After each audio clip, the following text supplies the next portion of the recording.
Thank you, Superintendent Glover, board members, public.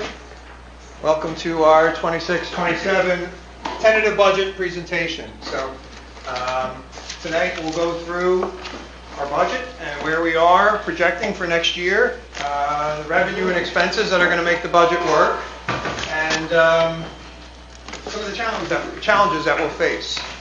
So I know this presentation is usually not celebratory and fun and it's sometimes dry, but I did want to start the presentation on a good positive note, kind of send a reminder to everybody here and the community of what's going on in Piscataway.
Thank you. Yeah.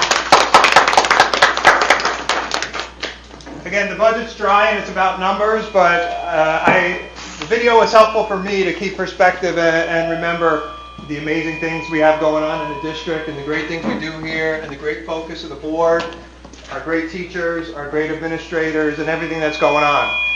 Financial challenges are going to come. They're here in many ways. They're here across the state. And everyone here is committed to doing what we can to making sure we continue delivering for our students. So I hope you enjoyed that video. Start on a positive note. All right? Mm-hmm. So what drives our budget? A lot of regulations, a lot of things we have to factor in here. State mandates, federal mandates, learning standards, curricular-related stuff, specialized student populations, staffing needs, salaries and benefits. And we have to prioritize all these things and do what we consider most important based on the revenue that's available to us in the district. So, this budget climate, what you're going to hear today is not unique to Piscataway. And I wanted to grab a few kind of headlines to demonstrate that to you. I know it's hard. I'll read the headlines. It might be hard to read. Bridgewater Raritan budget would cut 29 jobs as taxes rise 3.23%. School districts say historic aid, little help in fiscal perfect storm. 6, 7 different articles there. The last one that came up, Cherry Hill schools weighing a $14.5 million in cuts and layoffs to close the budget gap for 26-27. So this is a problem across the state. Hopefully the presentation will shed some light and will inform the community about the solutions we've come up with for the next school year. Here's a breakdown of our revenue. Okay, 75% of our budget is funded by the taxpayers of Piscataway. 16% comes from state aid, and the other 9% come from various sources you see listed there. I'll talk about a few of them as we go through the next few slides. State aid. We'll start there. The second largest category of revenue that we get for the budget. In the current budget year we're in, last year's budget cycle, the formula was tweaked a little bit, and those that watched that presentation recall that it really hit Piscataway hard. A lot of those same measures that were put in place were kept in place for this budget year, with the most significant being the cap in the amount of state aid districts could lose. It was capped at 3% of your state aid total. That was kept in place, thankfully, and that limited the amount of state aid that we lost, which was helpful to us. Governor Sherrill kept these changes in place, which I think was the right thing to do for a new governor and for a formula that just implemented these tweaks last year. You have to give it more than 1 year. The question is, I've been harping on this, is the formula stable? Is it predictable? We'll see. Here's our history of state aid over the last 5 years.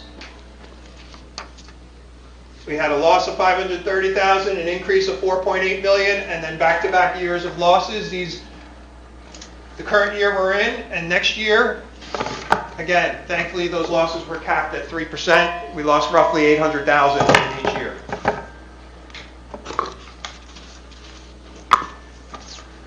So,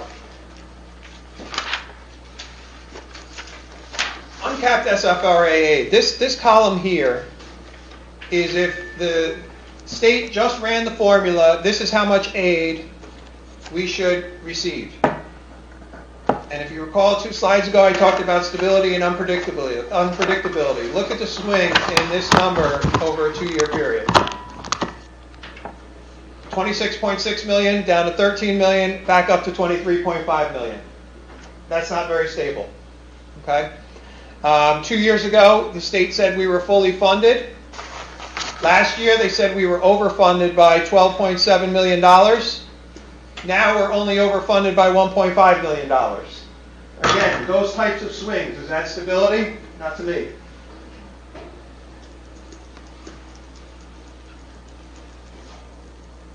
Okay, so the formula is still unpredictable.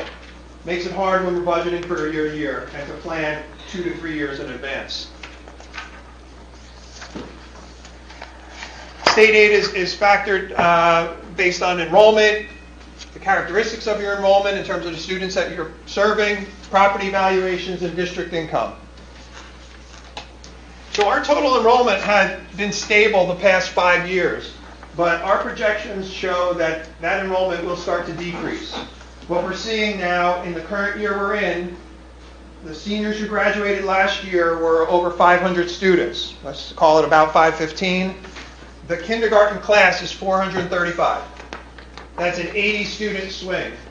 And our highest grade levels are currently in the high school. I think there's one exception, might be in 5th grade, but they're mostly in the high school. So we're going to continue to see larger grade levels graduating, smaller grade levels coming in. Our special education students within those smaller numbers, though, have been increasing. You'll see a chart in a second that illustrates that. Our LAP students have been stable the last 2 years. Our free and reduced lunch rate is also stable, 44% last year, 44% this year. Charter school enrollment. For many years, that number was around 38, 40, 42 students. We're now up to a projected 79 students attending charter school next year. Now, we are far from the worst district. Some of our neighboring districts, such as Franklin and East Brunswick, get really hard with this number. But ours is on the upward trajectory. And why that's important is because when a Piscataway resident student goes to a charter school, we have to pay money to the charter school.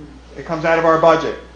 And it's not like, oh, well, one student goes and you can cut a teacher or you can cut this. It's not correlated like that. So it can become a challenge to balance students you're losing with the staffing that you have. So you can see the enrollment. In this chart, it's fairly stable. You can see that our total enrollment. I'll draw your attention to the special education numbers, though, which are in blue. So 5 years ago was 776, or 6 years ago, I should say. Our projection for next year is 906. Our current number is 917. So, you can see it was a steady increase for about 5 years. Looks like we'll be, just over 900 for back-to-back years. This chart is more concerning or more illustrative of what we're going to be facing. Our projected enrollment for next year, you can see this drop-off. So this graph, the legend, the scale, if you will, on this graph is a little bit more compact. So the drop-off is more significant. It's more visual here. And our student count is going to decrease from where we are this year to what our projection is next year. And the reason this is important is, a couple slides ago I mentioned enrollment is used in calculating state aid. Okay, so we have to keep this in mind as we try to think forward 2 to 3 years.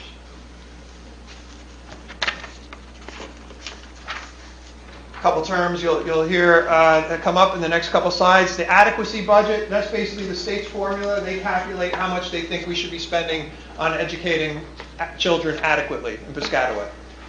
The local fair share is what the state's formula says the taxpayers of Piscataway should be paying towards that education. And the equalization aid is the difference. Okay, so they say your budget should be $100 million. The township should pay $90 million. The residents of Piscataway, the $10 million is the difference. That would be the equalization aid. That's a simplified example, but that's the concept.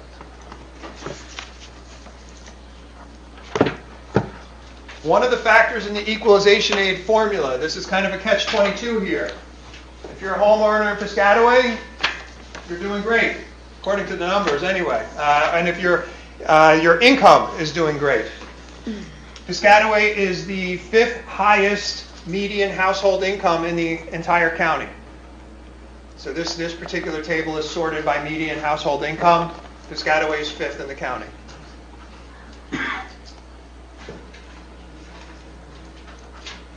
That factors into the calculation of local fair share and equalization aid. That's why I put that table right there.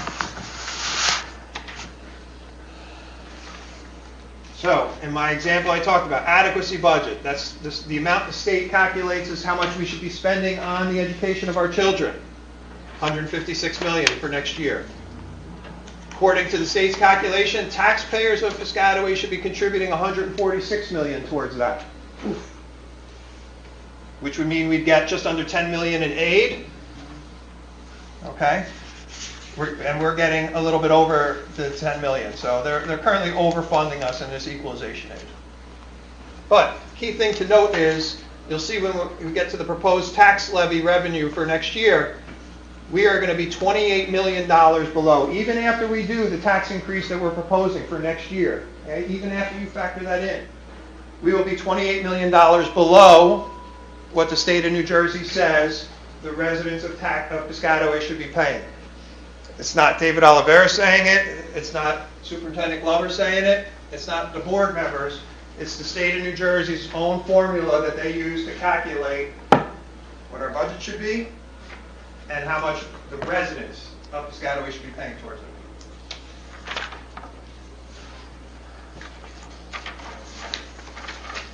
Homeowners in Piscataway, again, it's a strong market in Piscataway, which again, if you're a homeowner, that's good news. The bad news is that impacts the state aid calculation. You know, the wealthier the community is, the lower the state aid and the more the state expects the community to pay towards that education.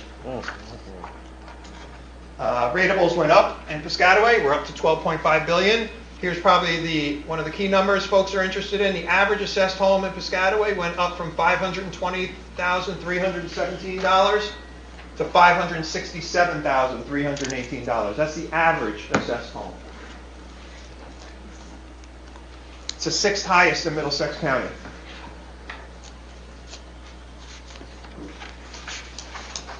Goes back to the old, saying, strong schools equal strong home values. People move to a town because of the schools. They don't move there because they have a nice municipal building.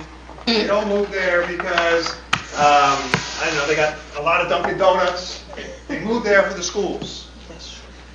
And that drives the popularity of the community and the home values in that community.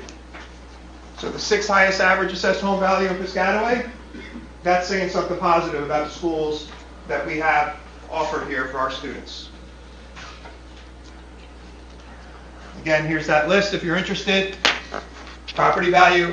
I will note here, this number is different than the number on the previous slide because these are what they call equalized values. In simple terms, not every town has their home values updated. So the county, the state, they have to put all that information into a formula and make them comparable. And when they do that, when they make the home values comparable across all the towns in the county, Piscataway has the 6th highest average residential value at $533,000. From 2024 to 2025, Piscataway moved up 1 slot from 7th to 6th place in those rankings.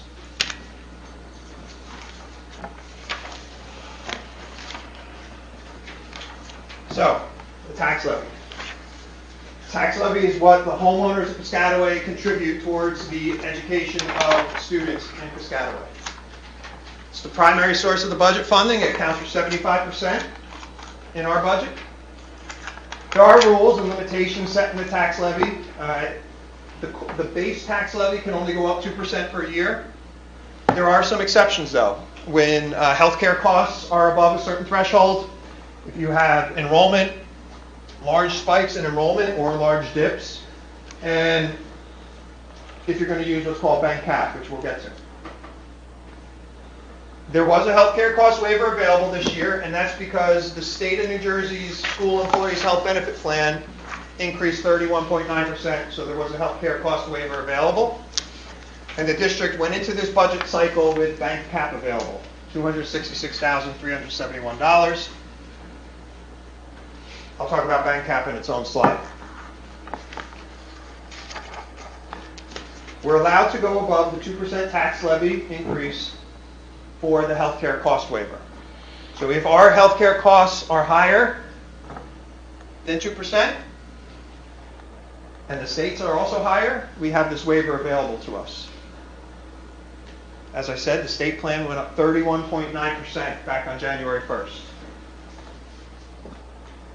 I'm sorry to say our projected healthcare cost increase is 30%. We're experiencing an extremely difficult healthcare cost year this year during the current budget cycle.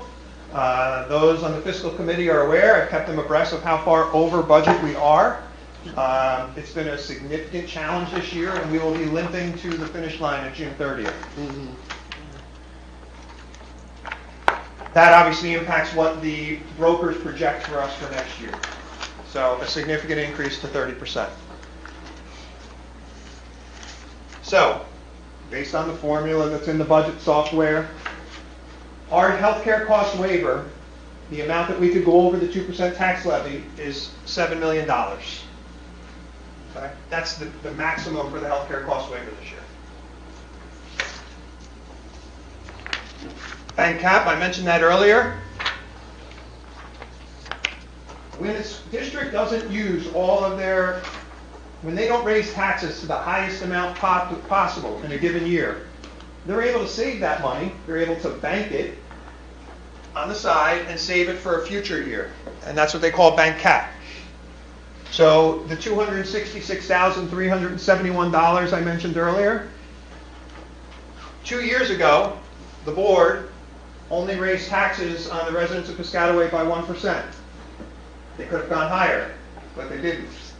So the money that was left over from then gets to carry over a couple of years to use in the tax levy. Okay? So that's what bank cap is, and the district does have a little bit of bank cap available. You can only use bank cap if you've used all the waivers that are available. And on an upcoming slide, I'll point that out. With our current budget that we're presenting to the board and to the public today, we will have bank cap available going forward of just over $1 million. So again, the proposed tax levy increase this year is not even the maximum increase that the board could recommend for the township. They are coming in a little bit below that, always keeping in mind the residents of Piscataway. So here's where we are. Here's our recommendation. This is our current tax levy. The standard 2% increase is just under $2.2 million. The recommended use of the healthcare cost waiver, $6,266,371.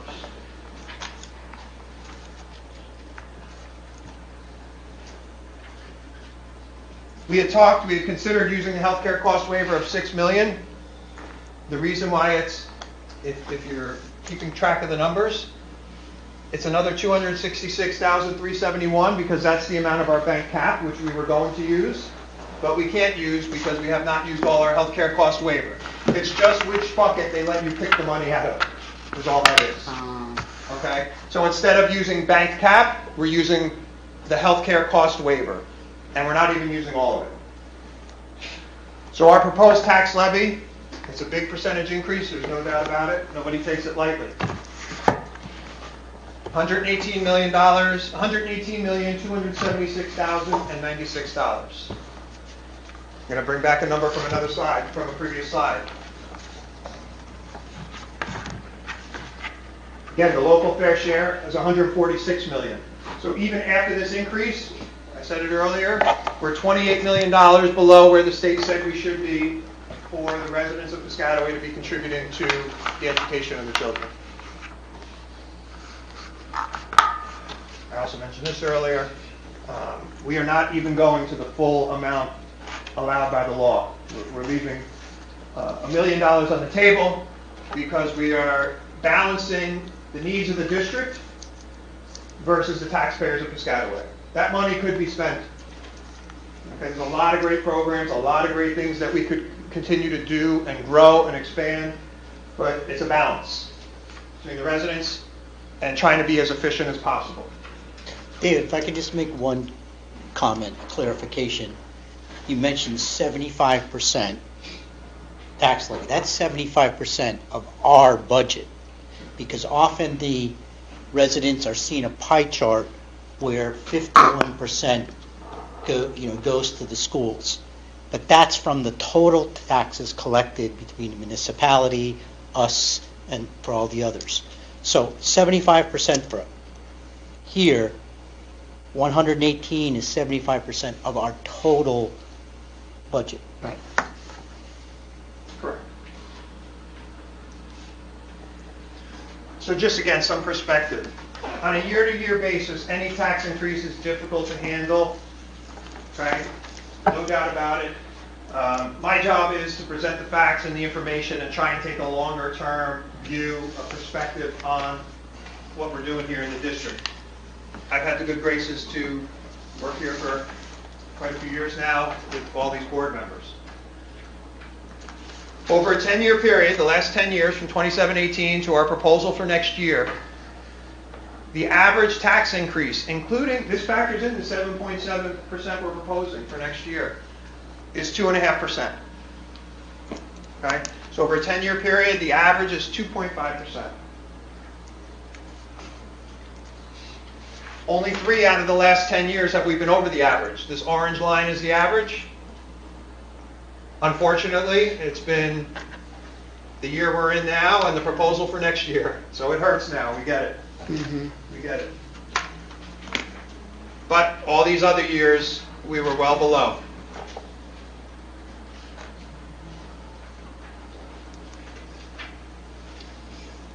And a lot of data in this presentation.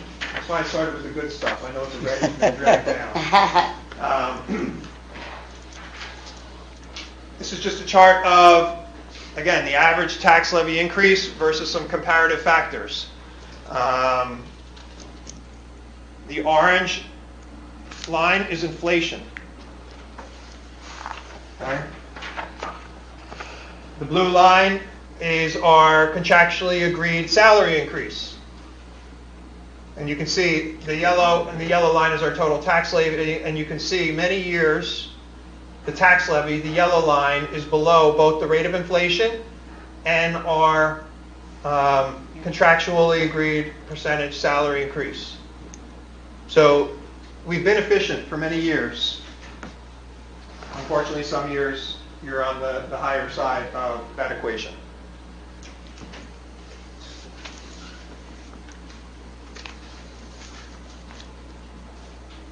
Again, some more comparative data for Middlesex County. On a 4-year basis, we're middle of the pack in terms of our tax levy increase, 2.7%. This information is only through the current year. It does not include the projection for next year. Okay? So again, a lot of mixed numbers, but I try and label all the numbers here so we know what we're talking about. The 4-year period, middle of the pack, 2.7. When you take a longer lens view, an 8-year period, 18-19 through 25-26, we're down in the bottom third, 2.1%.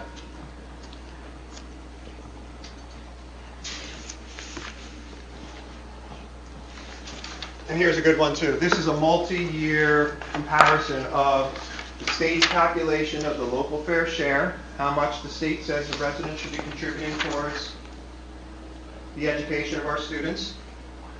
And the orange line is what our local tax levy actually is. And you can see we were right on it in 17-18 and 18-19. We were right on the formula. But since then,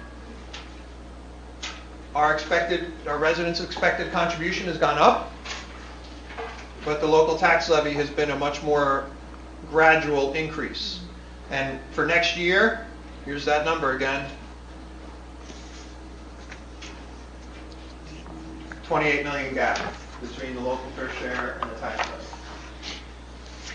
So I keep harping on this to make sure the community understands that we aren't even taxing at a level that the state of New Jersey says we should be for our education.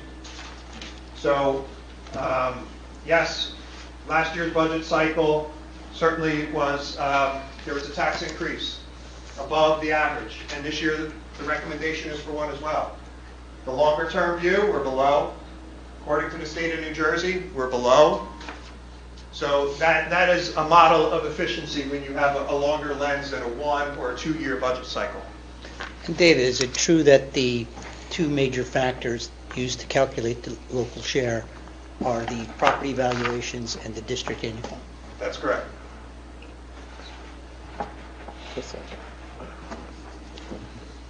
So, earlier I talked about the state aid decrease. As we tried to efficiently build the budget, balancing the state aid decrease, balancing tax levy limitations imposed on us, as well as our desire to balance the needs of the residents in regards to the tax levy. Just important to note, the burden of funding the budget continues to transfer from the state via state aid towards the residents of Piscataway via the tax levy. Okay, the state formula is saying residents should be contributing more. So in the current budget, or the proposed budget for next year, fund balance is being used to fund what I call some recurring items. Over the long term, this is not a great budgeting practice. It's done particularly in more difficult years. Fund balance should ideally only be used for one-time expenditures, things that we could walk away from in a heartbeat if we wanted to. Yeah, it might be nice to buy, 5 more maintenance vehicles, but we don't have to. Those are the type of things you typically want to use fund balance for. Okay, and we have some of that fund balance allocated for some of those one-time items, but some of it is used to pay for recurring expenses. Okay, so it's a balancing game. We also this year are going to be using $2 million of maintenance reserve to fund the budget. So we have a reserve for maintenance reserve. Some of you are aware of it. It's been talked about. The maintenance reserve can help us to pay for maintenance expenses to maintain our buildings in the district. And we will be using $2 million of that money for next year's budget. Again, a measure taken to try and mitigate the tax increase. This is also not a bottomless pit. Okay, we are at the maximum allowed of $6.5 million because we've done a good job of saving funds over the years. We're recommending to use $2 million of it. That takes it down to $4.5 million. Unless we replenish it, it will stay at 4.5 unless we use it for other maintenance items, and it will continue to decrease. So it is not a long-term viable funding solution for the budget. Again, ideally it's for one-time items.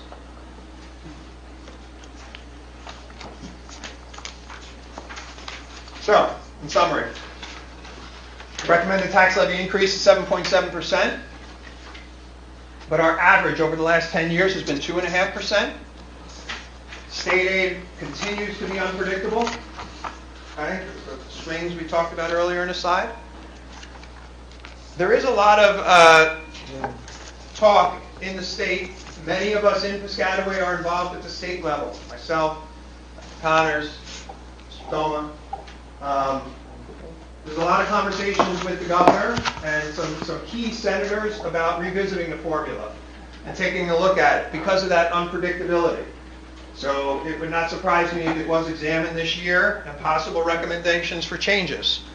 Might help us, might hurt us. We don't know. All right? I will continue to keep the fiscal committee informed and the full board as we get better information. Just finish my last point, and then it's all yours. Bank cap, again, we have $1 million available to be used during next year's budget cycle in this bank cap bucket, if you will. Okay? So Sorry. with that, I was going to comment to that. This board and the recommendations with your help and superintendent, we could have actually gone up a whole $1,250,550, but we did not. Correct. Okay, just want to illustrate that, number one. And number two, the reason that we're finding ourselves in this situation, similar to many individuals all over the state, not just in education, is because of healthcare costs. Is that the largest driver? Number one reason. The number one reason is the largest driver here is healthcare costs. Yes. Okay, thank you. And if I can make a comment about, you said maintenance reserve. There are different types of reserves, such as capital reserves, maintenance reserves. Often people confuse them as savings, where the capital reserve are restricted funds that we cannot transfer over to balance the budget. I want to make that clear. They are savings, but they're savings that are restricted. Right. Yes. So, and the next couple, I think it's the next slides, touch on the capital reserve a little bit. Oh, not quite yet. Not yet. This begins the portion of the presentation where we highlight, again, negativity dominates in the news, on social media. Negativity. And that's why I started with the video I did. We lose sight of the positive. Preschool Piscataway is a positive. Mm-hmm. Okay? We are expanding up to 800 students next year. 707 state-funded students. My research, I don't know what other districts are doing next year, but based on current enrollment, and if we project ourselves forward, we'll be the 18th largest preschool program in the state, and we'll be the 4th largest non-ABIT. So non-ABIT is a historical term. It identified some of our highest need districts, roughly 32 of them. They get a lot of state funding. They were early to the table for preschool programs. So they had a lot of funding, and they we're ahead of the race in getting into the preschool program. And if you exclude those, of all the other districts in the state, all 630 of the other districts, we have the fourth largest preschool program. Why is this important? Early childhood development is critical for long-term student success. Free preschool is money saved for the taxpayers of Piscataway. Preschool is funded by the state. So instead of parent 1 and parent 2 having to pony up, my girls are older, $6,000 a year, $8,000 a year, whatever Much preschool more. costs these days. Much more. Those families save money because we offer a free preschool program here in Piscataway. Yeah. Very important to remember that.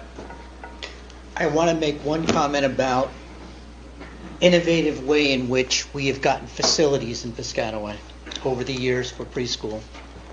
2 parochial schools have gone down, Our Lady of Fatima and Cabrini. But it's a win-win situation where the school board could lease those classrooms and put kids there. That gives us more capacity. You get more money based on the number of seats you have available. So that's a win-win for our community. Those schools would go without students in them because the Diocese of Metuchen closed those schools down. Just to make that clear, so it's a win. So preschool in Piscataway, it's very desirable for people to move here, and the Board of Education did it in an innovative way to get those seats, and everybody wins. Free preschool. Preschool. This is just for information because it also illustrates the efficiency with which we operate the general fund budget with.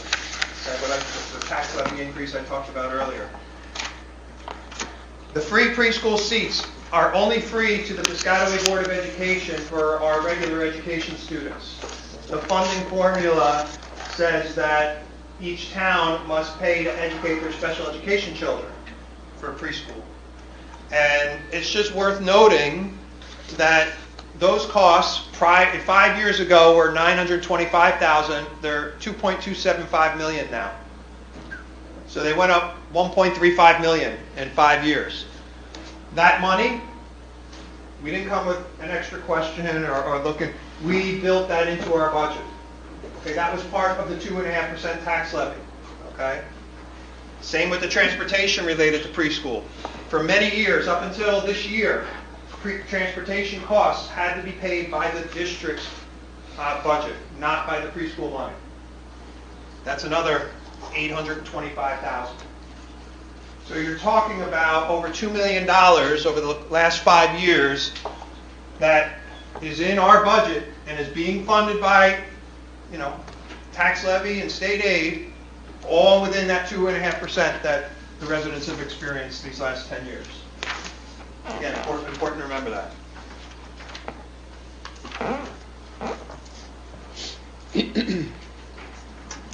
Okay.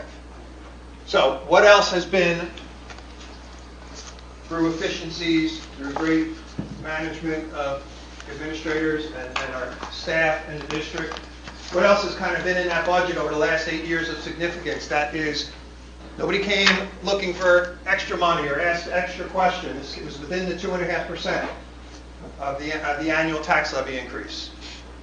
We've added school safety officers to the tune of almost an $800,000 increase in costs. We've had some of our special needs students, we've seen an increase in our most needy students. They require additional services. Okay? $500,000 increase in those type of expenditures. Our bus routes, buses that we pay other companies to do for us, the routes, those costs have gone up by $1.4 million over the last 8 years. Substitutes, $800,000 increase. We added middle school sports, expanded it significantly. We're up to a $470,000 budget line item for middle school sports. In the charter schools, I talked about how the numbers have been increasing. That number has increased $660,000 over the last 8 years. So again, all of these items are paid for within the budget, 2.5% average tax rate.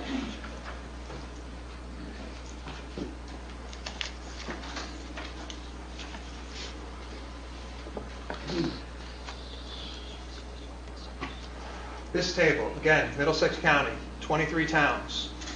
This is actual expenditure data from 2023, 2024. Okay?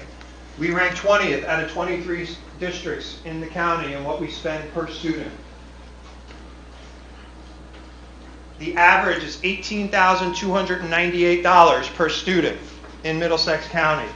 We spend $16,424 per student. Yeah, think back to my video. All those amazing things for all that lower cost. I challenge anybody to tell us how, as a district, an entire school community, we're not running efficiently. You see the amazing things we're doing for these dollar amounts.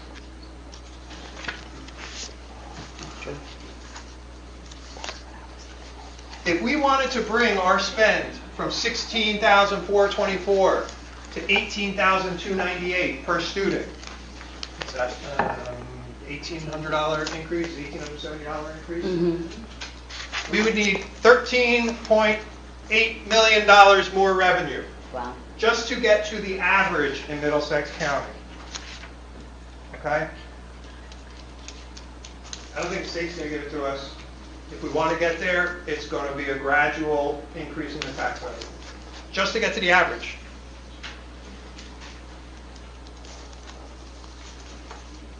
So we're one of the wealthiest, but we utilize one of the least per pupil costs. Meaning, like, we are we're in the top 5, 6, whatever it was. Yep.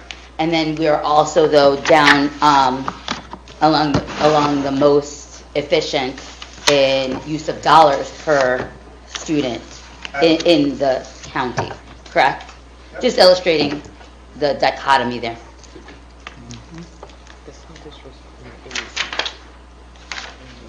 These next couple of slides will just, Tom mentioned earlier about capital reserve. These will talk about some of the projects we've done.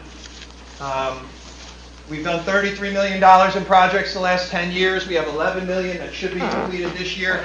That's $44 million in projects. We have no bonded debt. We don't make debt service payments. We don't pay interest on our debt because we don't have any debt. We have some leases, but that's not bonded debt. It's different. Those that have been around in town for a while and remember, 5 years ago, we assessed a referendum, the possibility of a referendum. We came up with a list of projects. My team, meaning our fantastic in-house maintenance team, along with some work from outside contractors, we've chipped away at $12.3 million of that $80 million worth of projects we identified. And we did it for $9.2 million. So we did it for $3.1 million less than what the budgeted amount was in that initial referendum study. So kudos to, again, our great maintenance staff. The school district's made up of so many different worthy components. Obviously, teachers, frontline, administrators, managing the operations. But we've got maintenance. We've got grounds, which is a component of maintenance. Our custodial staff, again, in my mindset, that's a component of maintenance. Transportation, all our grade aides, our secretarial staff, they all play an important role in what we do here. We completed a $15 million USIP project. Okay, so that's a bunch of energy efficiency upgrades that will be financed by the savings that we recognize in those upgrades over the next, got about 12 more years left on that. Yeah, it stands for the Energy Savings Improvement Program of the state, right? I'm not going to recite this list, but this is a list of the 33 heading towards $44 million worth of projects that have been funded through capital reserve, which many in the community might hear about and might be misunderstood about. And the capital reserve is funds saved by the district to use to improve our facilities. Can't tell you how many times we get visitors here to the district and they're impressed by our buildings.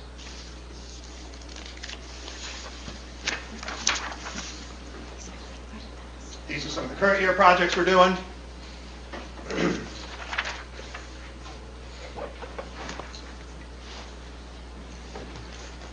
This was in a previous presentation. I won't spend too much time on it.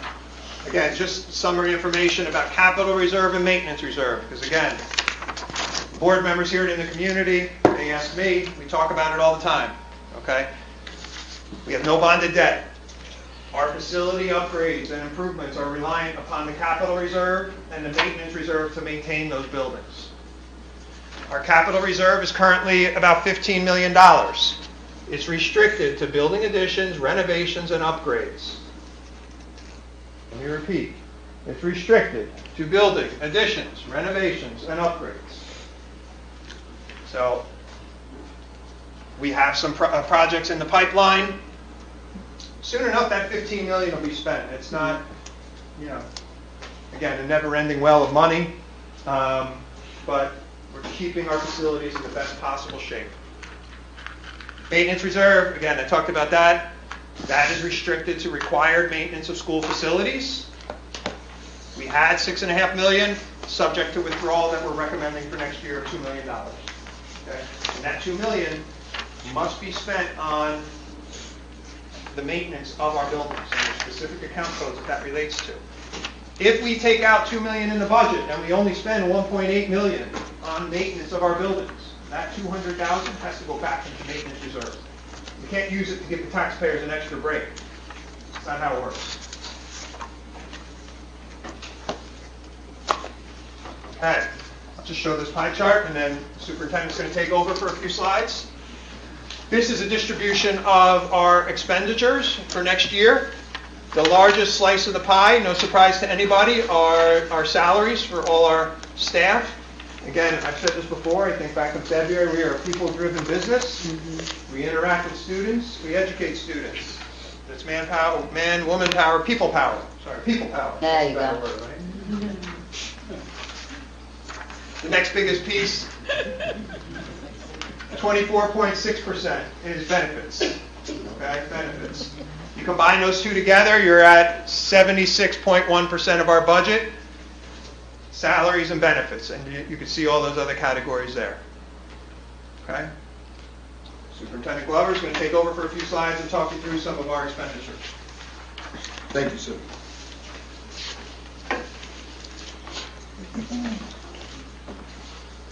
So with that, we understand the importance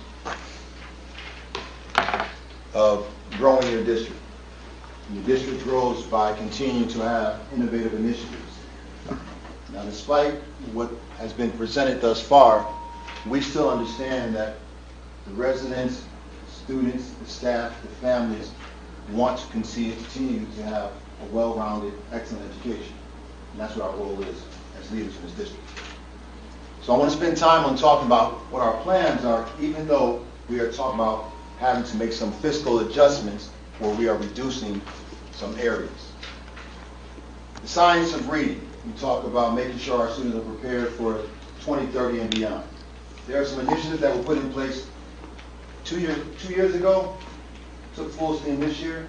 There's some right sizing we need to do to make sure that our teachers and our students are prepared to deliver good content to our students in the area of language arts literacy. Over a decade ago, the district turned to the use of iPads. We have been in conversations with our current vendor of Apple and enhancing that partnership and understanding that we maximize our iPad initiative. Our iPad initiative will continue to go between grades 2 through 12, but we're going to make sure that we utilize it in our early childhood grades equally. But this is an initiative where we're talking about as technology changes rapidly, and we all know that because folks change their iPhones, their Samsung phones every 6 months in some cases. When we talk to our business partners, they are telling that they are making adjustments in their technology every 3 to 6 months.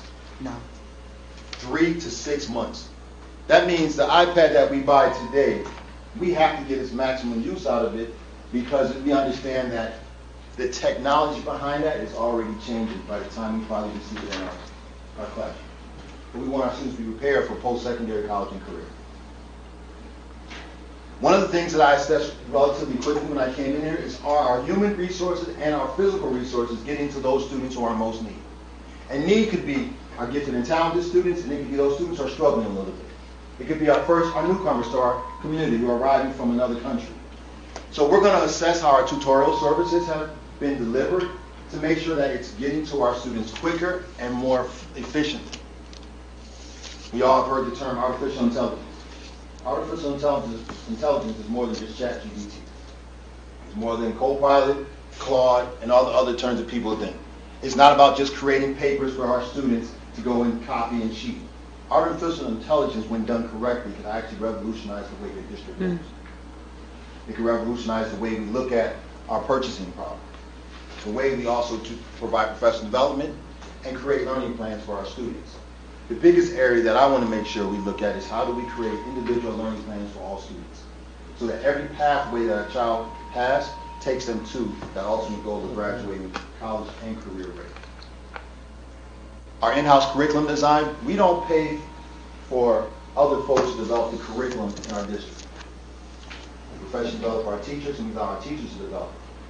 It's a cost savings, but it also builds better capacity in our teachers. And then when we talk about, you saw an activity tonight from our students from Eisenhower, and it talks about inclusive education, inclusive curriculum. You think about Piscataway, we talk about diversity, but we also talk about making sure all of our students are included in the teaching and learning environment. We are not going to stop making sure that all students feel welcome and have a well-rounded educational experience. We talked about the preschool expansion and the preschool initiative. I want to harp on this as someone who early childhood is near and dear to me. I'm a believer that the more seats we have, the greater opportunity we have to increase our enrollment. So I think about it. If we have 800 seats, if we can get that up to 1,000 seats, and we know the private providers that are currently in Piscataway, parents are going to want to save. And I know David said he hasn't had his children in the district, in the early childhood space in a while. It's about $2,000 a month. Yep. Do the math. That's $24,000 a year that you're saving a parent. For one kid. For one child. And the discounts don't come just because you have more children. You know? So what I'm looking at is if we can get up to 1,000, that gets our numbers back up to 500 students entering into our kindergarten ecosystem and continue to build that. So our goal is to really build our preschool space and make our students and our families love being in Piscataway. They won't leave. Trust me, I have a feeling that in my tenure as superintendent, we're going to see that trend go back up.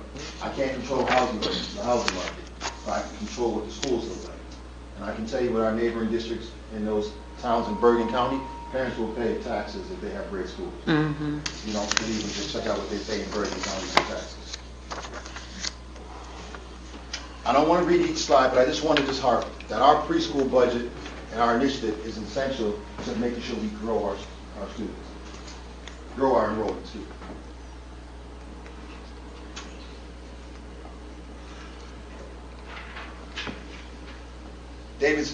Our BA has truly talked about personnel and what it costs.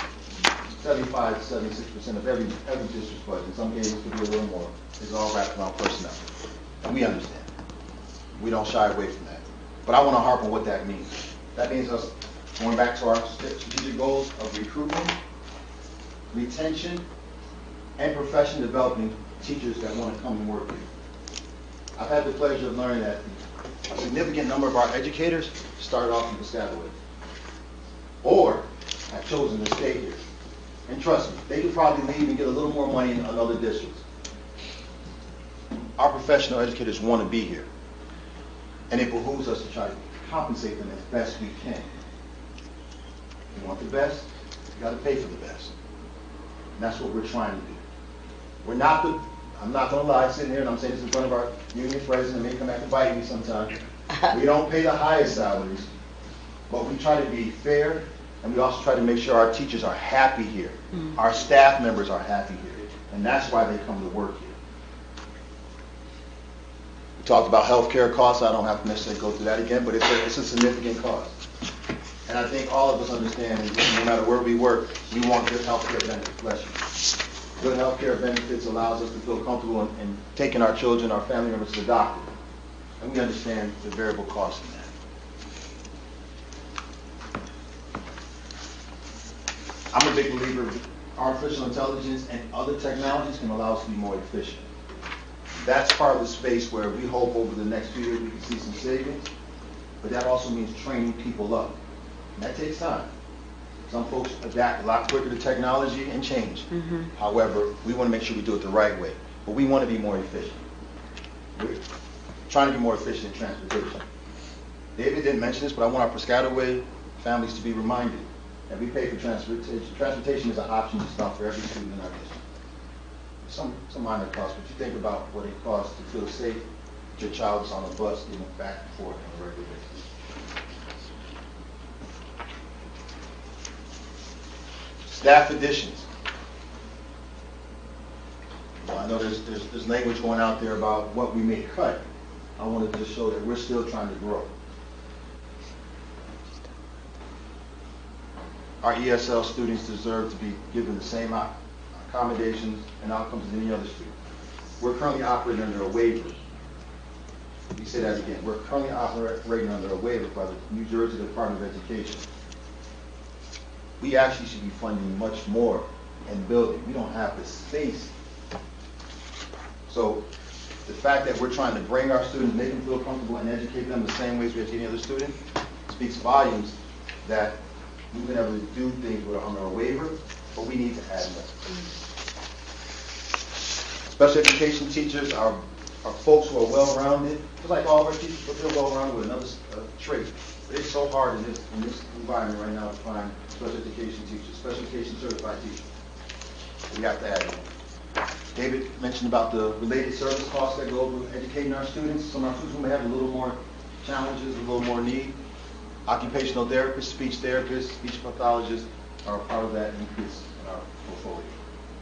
You see assistant principal there because it's my philosophical belief and research-based belief that in order to have instructional leaders in your school, you need to make sure you have leaders in all those schools. And that assistant principal will be supporting all of our schools so that we have an assistant principal on all of our K through 8 spaces.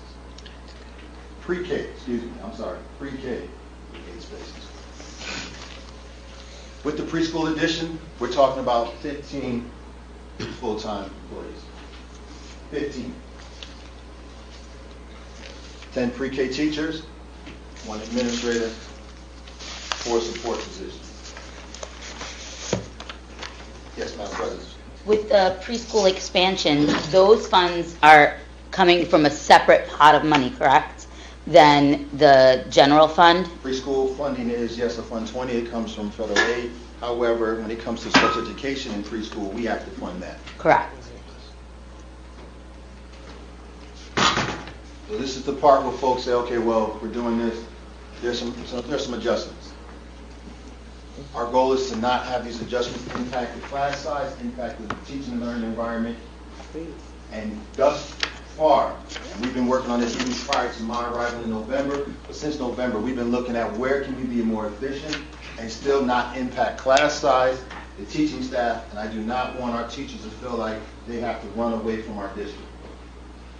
There's some strategies we have, but this is the impact across our district. We understand that there will be instructional positions that we have to make some adjustments in. Support staff positions that we have to make adjustments, secretarial, operational, and administrative. As you note, you see 38.5 FTEs, full-time employees. That's what we're proposing. You'll see another slide that talks about what the net impact will be in the district. 6 preschool positions. You're saying, well, we're adding, but what do you mean you're adding or deleting? You'll understand in a minute when I explain that. Positions are being collapsed, combined based on enrollment and department needs. David, our PA has explained our enrollment has taken a dip over the last several years. And in some spaces, we've had to right-size classrooms, but not so that our numbers jump to where you're seeing 30 students. I don't even want to see 28 students in our K-5 ecosystem. High school's a little different, we understand our courses are, middle school could be a little different depending on the course. But that's not our goal, to have class sizes that go beyond the current policy of 25 is outside of high school. And wherever possible, and this is key, there are vacancies within your district that come about. And when those vacancies can either be eliminated or we can make adjustments so that we don't have to fill them right now, that's what we're going to do.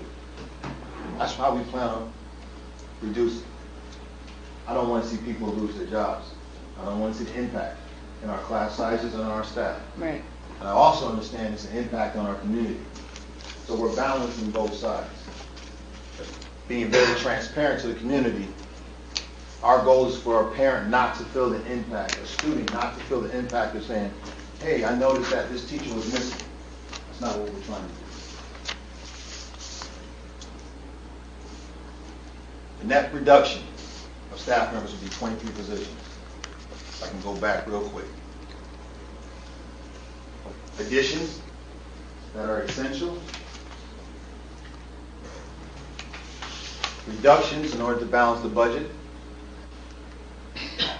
Net staff reductions will be 23 positions.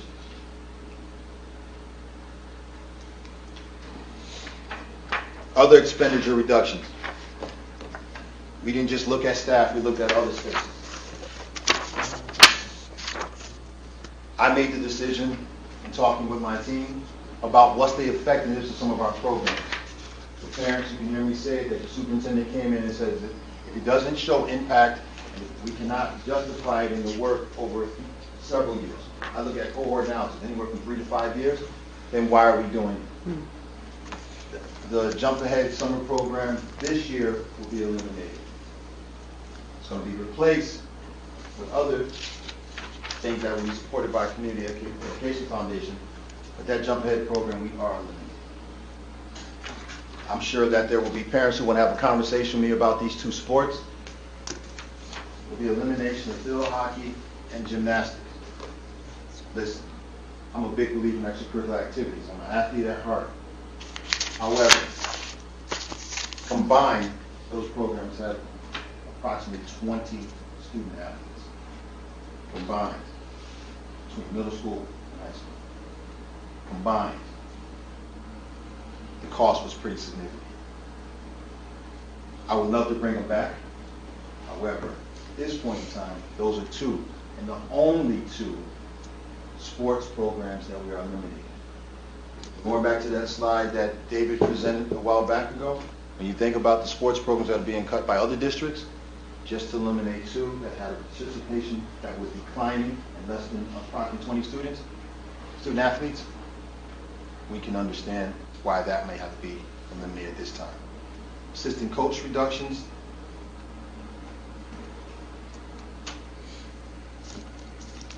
This one, I'm going to frame it this way for you. It's the postponement of technology enhancement equipment from our general budget. However, as recent as today, we are looking at grant options that may be available for us to increase it. And in talking with our partner, Apple, we may be able to do some creative things to also offset the cost, so we still increase technology options in our district. Again, I say, grant opportunities, we've already started looking, and we have some promising grants on the horizon that may be able to help us enhance our technology equipment. Transportation routes will be consolidated. Our goal is not to have students get on the bus at 5:30 in the morning just to say you get to high school on time at 7 o'clock. That's not what's going to happen. But we do have some spaces where there's one family living on the street that takes us off the route. We may have to consolidate and bring that family back in. And as students graduate, routes can change. And that's something that the team has been looking at. Projected savings from all this is $1 million.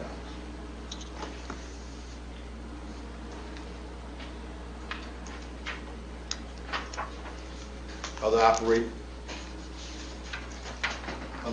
expenditures. This is our summary.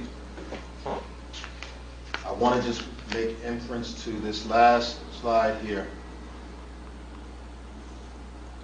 Parents, Notice on here, we did not say we're reducing the course offerings. We're not reducing AP courses, gifted and talented courses. We're not reducing special education supports. We're not reducing. You don't see that coming across when we're saying we're touching teaching and learning. In fact, you'll be happy to say we're going to be very innovative on how we grow our teaching and learning spaces for our teachers and our students. And this class size, we have to be committed to that. I do not believe that students learn best when there's 30 students crammed into a room. I will not have that. The board and I will have a different conversation about what we can do before we have students, especially in the K-3 space, K-5 actually, but they're just showing up. That's not a space, safe space or a healthy space. Ongoing challenges, and I don't know if the word is always challenges for everything, but it's just the reality of where we're at in this current economy. Salaries and expenses aren't going to change, and I'm going to say this. We're about a year away from negotiations with one of our unions and 2 years away from negotiations with another union. And let's be fair, again, we want to keep those great educators that we have. We're going to have to think about that. So that's going to be an impact on our budget as we forecast the future. I don't think that's a challenge. I think that's a necessary outcome of keeping great talent and recruiting great talent. And if our strategic plan, we follow it, you'll see which goal that is, board members. Healthcare costs. Across the state of New Jersey, I think the governor is going to be faced with this challenge. It's in all aspects. Higher ed is facing it even more than we are being hit. Preschool costs, I said we're going to grow preschool. I would love to be able to, there's a couple of buildings we have our eyes on. If we get to 1,000 students in our ecosystem, trust me, I'll feel much better about our long-term goals of growing our enrollment. Supports for our families, interventions for underperforming students, and technology are continuing to change. I will turn it back over to BA as we get ready to close out with a couple more slides. Before I get to that tax analysis slide, I just want to make a couple more points kind of related to health benefits.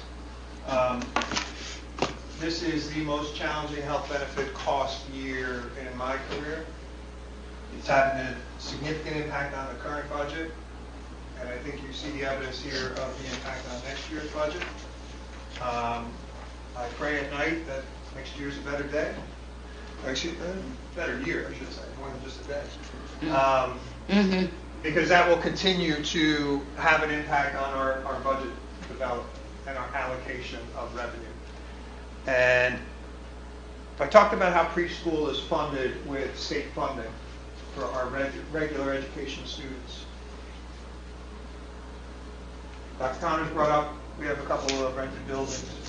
The overall scope of our preschool program is amazing, but the increase in health benefit costs is actually pushing that program where the state funding will not cover all of the costs. That becomes a budgetary item that the taxpayers, the general fund budget, will have to sustain if we want to maintain the robust program that we have. So nothing to, quote, worry about for 26-27's budget, but that is something, when we try to plan forward, we have to keep in mind. And I wanted all the board members to hear about it. We will discuss it more in fiscal committee meetings and we'll monitor it.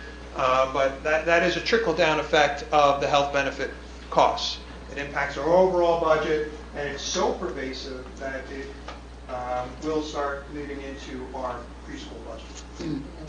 Okay. Now the tax levy chart. I'm going to change the colors for next year. The white's not coming through great. This last year is the column for next year. There's our proposed tax levy. You can see this beautiful row here, 4 years in a row with no debt service payment. And total tax levy, there is our average assessed value of a home. This is how much the average assessed homeowner pays in school taxes next year based on our proposed levy. It is a $453 impact on the average assessed homeowner. Again, everyone on this board and this administration is fully aware. We don't take it lightly, but we do think it's important to, as efficiently as possible, maintain school programs and operation that we have in place.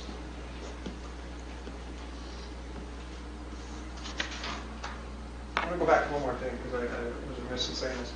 On the health benefit expenses, I also want to acknowledge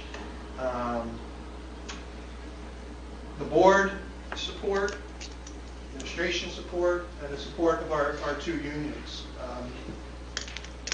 Our HR director and myself have spoken with the unions. They're fully aware of the issues that exist. And this kind of honest conversation is what is most, for me, appreciated in this Piscataway school community, the honest conversations between the board, administration, and our two associations. So I did want to acknowledge that.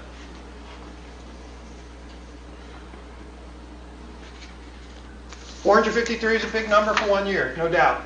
Mm-hmm. Again, when you look over a longer horizon, over 8 years, the average is $152 a year. Much more reasonable. We had years, we had 1 year, a few years back, it was $2. Oh, yeah. We had 2 back-to-back yeyears where it was in the 30s, 36 and 34. 34 and 36. Yeah. Oh, yeah, there they are. 2023, So- 2024. If you have a longer-term perspective, nobody likes tax increases. $152 a year, I think, is much more reasonable over a longer-term horizon. We're just in a rough patch now, but we're going to come out the other side.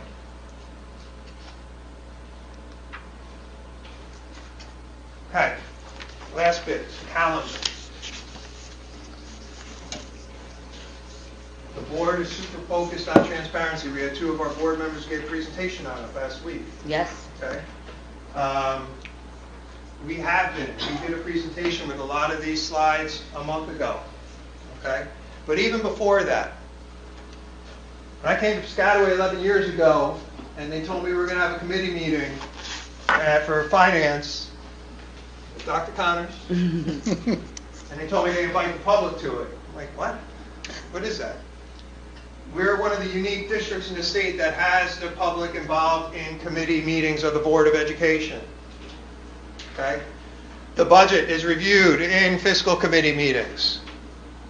It's talked about both on an ongoing basis and when we get into the planning stage. So when we talk about transparency, let's talk about the fact that the Fiscal Planning and Operations Committee, all our committees, but I'm most focused on fiscal, are open to the public. Yep. Information's on the website.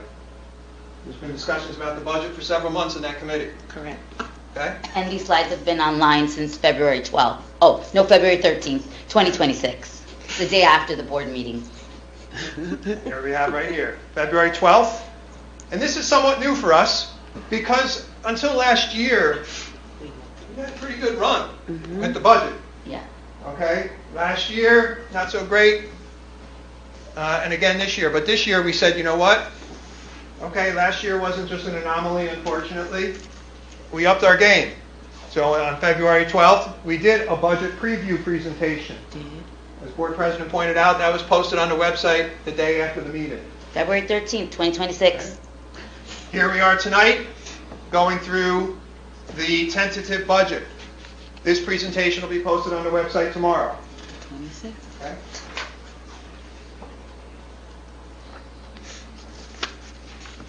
The budget is due to the Department of Education, County Superintendent, on Friday. Okay? So after the vote tonight, I will wrap up all the paperwork and the software submission, and that will go in by Friday. This is a tentative budget. We do not advertise the budget until the county approves it and says, advertise the budget. I don't know what municipalities do. I don't know what counties do. I don't work there. Okay? I know what we do, and that's what we do. Okay?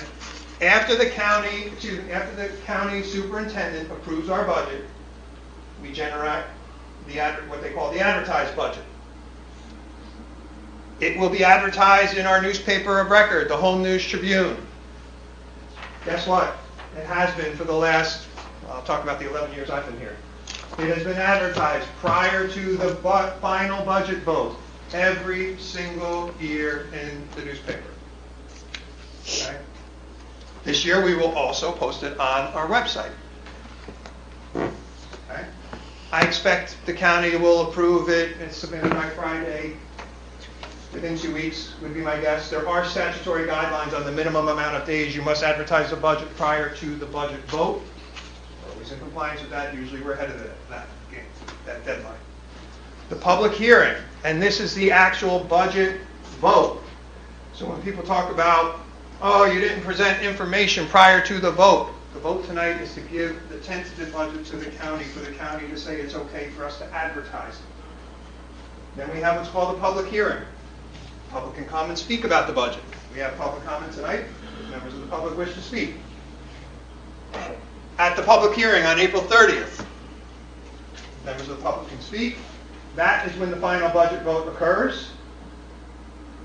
After that vote, what's called the user-friendly budget, state statutory requirement, that is posted on the website the day after that meeting. That'll be posted on May 1st. So that is the school district calendar, the school district timeline for the budget, the school district transparency and openness for the budget process. And David, thank you for that clarification. And then when the budget book does go out, in the first paragraph you always put, but I think a lot of people in Piscataway don't understand this, is that the Piscataway Municipal Township and the Piscataway Board of Education are coterminous, which means that we share the same boundaries, but the school district is an independent legal entity operating under Title 18A, Education of the New Jersey Statutes, and is subject to the rules and supervision of the State Board of Education and Commissioner of the State Department of Education. We are not your municipal government. And Correct. these are why these are different. With that, I will close with another reminder of why we do what we do. Best day, Okay? graduation day. From pre-K through 12th grade and sometimes beyond, working towards graduation day for our students. So with that, that's our 26-27 tentative budget presentation. David, fantastic job, David. Thank you so much. Thank you to both Yeah, David fantastic. Oliver, our business administrator, and a huge thank you to our superintendent, Mr. Glover, who came in and really had to work tirelessly from the moment he got here in November on this current tentative proposed budget. And as a board president, as a board, we even fiscal plannings and operations, we really did push back quite a bit to see what could be done in terms of trying to get more cost savings. So I do appreciate the fact that you guys were really, really diligent in trying to continue the service of being fiscally responsible with the funds that we are allocated or needing from the township. Thank you.